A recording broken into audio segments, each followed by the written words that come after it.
Hello, this is Robert Guillaume. Thank you for joining me on Your Money, Manage It.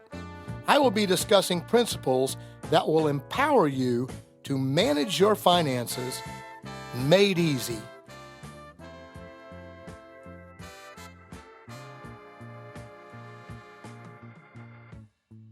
Hello, we have been discussing an extremely important financial topic in the first couple of episodes that you've been listening to, and that's avoiding the trap of high student loan debt.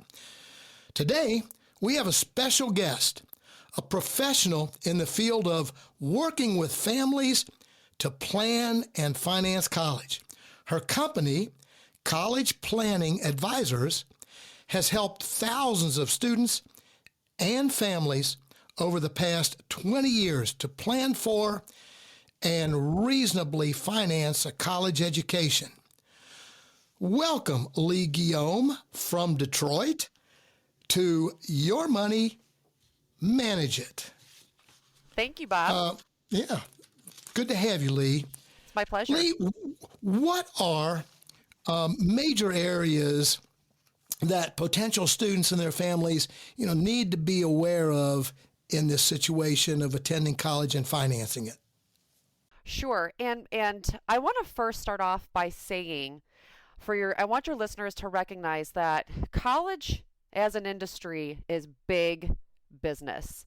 And although there are a myriad of different pitfalls that I would caution your listeners to consider in their college planning process, I've got three main areas of contention I want to point out to your listeners. And the first is we have big changes coming up on the FAFSA, and nobody's talking about it. The schools, the media, everybody seems to be radio silent, and this is really important for your listeners. As of today, right, the FAFSA just opened October 1. We're in FAFSA season now. Families who have what's now called an expected family contribution, okay, that's the calculation that's used on the FAFSA, of which determines what each family can afford. That's the government saying, here's what the Smiths can contribute to their college education. If you have a family with multiple students in the household, as of this year, you can split that expected family contribution among your students. So if your family contribution is $30,000, $15,000 will be allocated towards little Johnny. The other $15,000 will be allocated to little Susie. But next year, that's going away. If a family has an expected family contribution, or what is going to be called next year, they're rebranding the term, student aid index. If that family student aid index is $30,000, it'll be $30,000 for little Johnny and $30,000 for little Susie, which means the cost of college is doubling. And when this, in our humble opinion and in our organization, this is what's going to be utilized to fund the college debt load forgiveness. It's the middle class that's going to be paying the forgiveness, the student loan forgiveness. Okay. I think another really provocative trait of the college industry that most families and students don't realize is that you can negotiate your tuition. And of course, this is dependent upon other variables, and certainly it depends upon the schools of which your students are applying to. But parents and students, in our opinion, leave a lot of cash on the table because they don't understand the negotiation process or the steps and action items that can be taken leading into the college planning process to prepare for the negotiation. Okay, so I would say colleges exploit students and parents from the standpoint when a student is made an offer for financial aid or for merit and scholarship potential. the students and parents really don't have an understanding as to where does that offer stand for their family and student particularly. Is it a fair offer or is it deficient? And again, if we put our business hats back on and we recognize that college is big business, what I oftentimes ask families or students is, do you think the first offer made by these colleges is their best offer? And it's not. But of course, we have to have some substance in asking and requesting and negotiating with these schools for more money. So, there again are a lot of variables that go into this process. Okay. And then I would say the other really big component that I love to bring and shed some more awareness for students and families on is timing. Timing in this process is so critical to the success of a family's ability to reduce the unmet needs, hence the funding potential. A lot of times in schools, they're starting this college planning process the junior year. And Bob, if we're starting our students' college plan junior year, we're behind. And if we're starting senior year, we're almost too late. So I want parents and students to recognize that the appropriate time to start college planning is as early as freshman year, and sophomore year is right on time. And one main reason for this, okay, kind of going back to the FAFSA, it is the finances and assets that are filed 2 years prior to the student's senior year. So many families don't or make the assumption that it's just their prior year's taxes that are going to be utilized on the federal financial aid forms or other required forms by the schools. But it's not. It goes back 2 years. So if there's opportunity to restructure or rehouse our parents' finances and assets, those action plans need to be implemented prior to families filing in the student's sophomore high school year in order to benefit all 4 or 5 years of their students' college. The other reason is there are a lot of credentials that we're working to strengthen with our client students that we simply cannot wait to do. As an example, the leadership resume of a high school student is so highly valued by the colleges that we need to really start planning and strategizing several years of meaningful engagement and content to showcase to these colleges how involved and ambitious these students are. And again, if we wait till junior or senior year, that content is either there or it's not.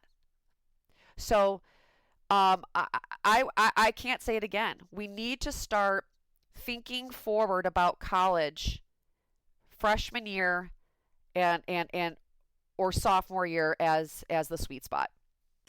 Leigh, I'm going to interrupt you just for a second because that brings up to mind a family that I'm aware of who their daughter is a very good student in a school here in Indiana and has been looking at several major universities, some out of state, and they're simply sitting back, and it's her senior year, and waiting to see if she is going to be the recipient of a major scholarship award from their county that would pay, in effect, predominantly the majority of her college education. It's a sizable award. But they're just sitting back and, kind of with fingers crossed that their daughter is that recipient. And that would be kudos if she received that. But, and there's a but there. What is that but, Leigh? I mean, there is one. So what we recommend as an organization to students is options. these students, I would, I wouldn't recommend that we put all of our eggs in one basket and hope that we are the recipient of an award. And what does that mean? If that student doesn't receive that award, what are we then prepared to do? What is our backup plan? So when we're helping our students to build out a target list of schools, our formula is really to start with 3 reach schools, 3 fallback schools, and 3 safe schools. And and again, keeping in mind, and again, I could go on and on about this for hours, as you well know, but I want parents and students to also understand and recognize that your target list of schools is an absolute impact on the funding commitment, because we know in our experience that it is the public in-state state schools that generally give the least amount of merit scholarship potential, in contrast to the private institutions. They have large endowments, they're a private business, so they have a lot more autonomy to delve out those funds however they see fit versus the public schools. So in that example, which I think that's excellent for that student, that they have that they're in the running for some excellent scholarship potential. The question is, does that scholarship cover just tuition? Does it cover tuition and room and board? Because it may be that a private school on that student's target list may offer a much better package that touches both the tuition and the room and board. So there's a lot of variables that play into the success of reducing the funding potential or the opportunities to capitalize on what we call the free monies and merit scholarships allocated by some subset of schools. Leigh, this topic is so wide, and I know that you have helped many families to see, a successful position financially with their son or daughter going to college. Can you, or would you, kind of convey to our audience how someone might get in touch with you if they would like to speak with you and examine what your company might be able to do for them? Absolutely. So what I would recommend, please come to our website at College Planning Advisors, plural, of mi.com. I know that's a mouthful, so we'll put a link on your site, Bob, for listeners to get in touch with us. But I would direct your listeners to please join us for a free webinar that's hosted by Hannah DeVect. She is a former student client of this organization. She had tremendous success. She and her father went through this program 10 years ago. And her father, Tony DeVect, has since took over the company, rebranded 10 years ago, came out of retirement to do this because he almost overpaid for Hannah's college to the tune of $140,000.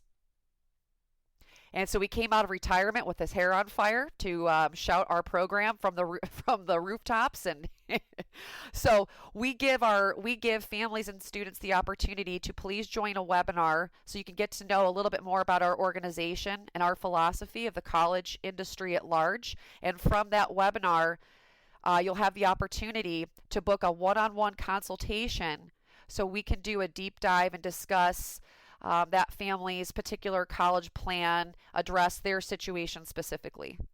Leigh, that's great. That's wonderful. And I just say kudos to you and your company for helping these families because, as you know, this college debt thing is like $1.2 or $3 trillion right now, and it's just stifling the lives of many young people because they can't get out of this trap. Leigh, it has been a pleasure having you on this morning or this afternoon. And I'll tell you what, I just look forward to having you back. I would love, this topic is so varied and so large in scope. If you're willing, we would love to have you back on Your Money, Manage It, to discuss this further in the future. We'd love to come back. Thanks, Bob. Hey, take care, Leigh. Have a good one.